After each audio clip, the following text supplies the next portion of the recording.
Ranger's Apprentice. Book 1. The Ruins of Gorlan. By John Flanagan. Chapter 6. Will started at the words on the paper in utter confusion. His first reaction was one of relief. He wasn't to be condemned to a lifetime of farm work. And he wasn't to be punished for his actions in the barren study. Then that initial sense of relief gave way to a sudden nagging doubt. He knew nothing about rangers beyond myth and superstition. He knew nothing about Holt apart from the fact that the grim, grey-cloaked figure had made him feel nervous whenever he was around. Now, it seemed, he was being assigned to spend all his time with him. And he wasn't sure that he liked the idea at all. He looked up at the two men. The Baron, he could see, was smiling expectantly. Apparently, he felt that Will should greet his decision as good news. He couldn't see Holt's face clearly. The deep cowl of his cloak left his face in shadow. The Baron's smile faded slightly. He appeared a little puzzled by Will's reaction to the news, or rather, his lack of any visible reaction. "Well, what do you say?" he asked in an encouraging tone. Will drew a deep breath. "Thank you, sir. My lord," he said uncertainly.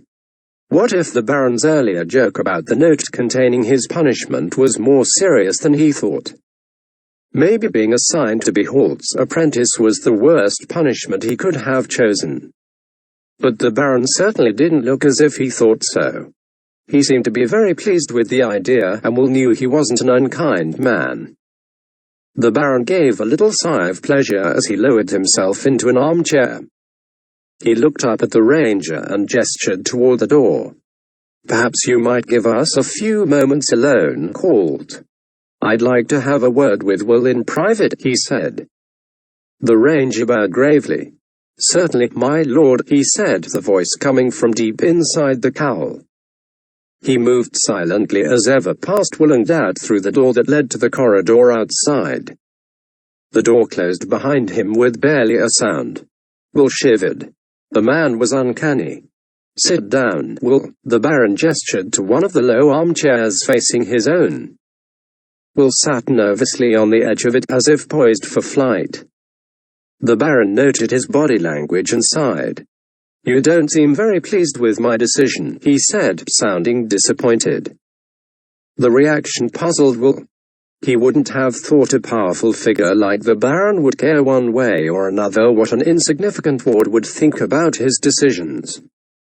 He didn't know how to answer, so he sat in silence until finally the Baron continued. "Would you prefer to work as a farmhand?"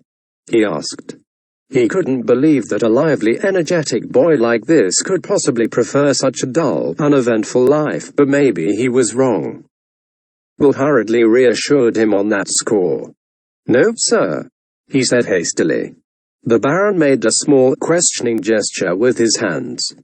"Well then, would you prefer that I punished you somehow for what you've done?" Will started to speak, then realized that his answer might be insulting and stopped.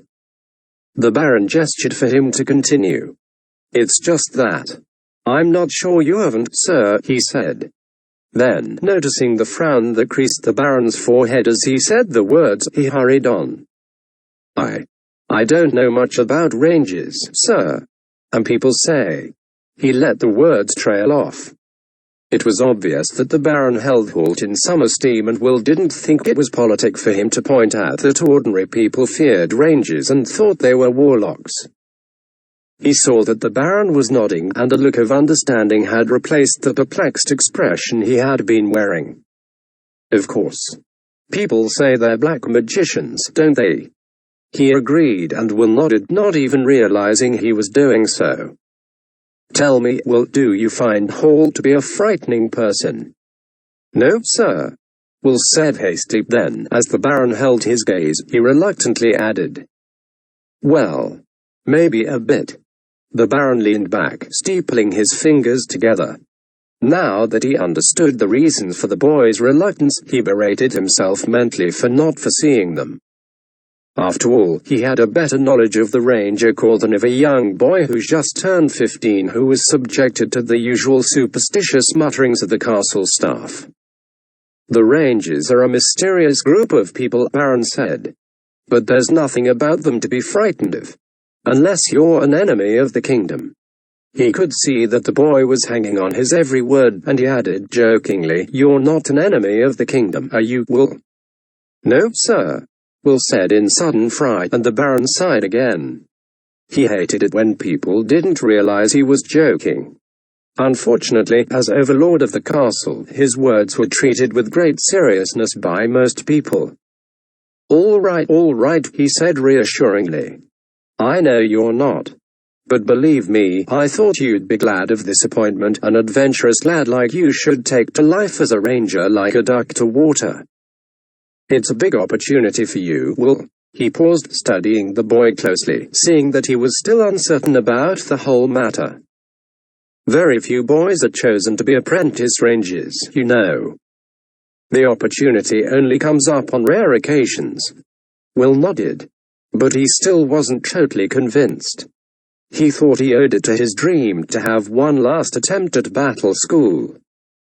After all, the Baron did seem to be in an uncommonly good mood this evening, in spite of the fact that Will had broken into his office. "I wanted to be a warrior, sir," he said tentatively, but the Baron shook his head immediately. "I'm afraid your talents lie in other directions. Holt knew that when he first saw you. That's why he asked for you." "Oh," said Will. There wasn't much else he could say. He felt he should be reassured by all that the Baron had said, and to a certain degree he was. But there was still so much uncertainty to it all, he thought. "It's just that Holt seems to be so grim all the time," he said. "He certainly doesn't have my sparkling sense of humor," the Baron agreed. Then, as Will looked blankly at him, he muttered something under his breath. Will wasn't sure what he'd done to upset him, so he thought it best to change the subject. "But what does a ranger actually do, my lord?" he asked. Once again, the Baron shook his head. "That's for Holt to tell you himself. They're a quirky group and they don't like other people talking about them too much. Now, perhaps you should go back to your quarters and try to get some sleep. You're to report to Holt's cottage at 6 o'clock in the morning." "Yes, my lord," Will said, rising from his uncomfortable perch on the edge of the chair. He wasn't sure if he was going to enjoy life as a ranger's apprentice, but it appeared he had no choice in the matter. He bowed to the Baron, who nodded briefly in return, then he turned away for the door. The Baron's voice stopped him. "Will, this time, use the stairs." "Yes, my lord," he replied seriously, and was a little puzzled by the way the Baron rolled his eyes to the sky and muttered to himself again. This time, he could make out a few words. It was something about jokes, he thought. He let himself out through the door. The sentries were still on duty on the landing by the stairs, but Holt was gone. Or at least he appeared to be. With the ranger, you could never be quite so certain.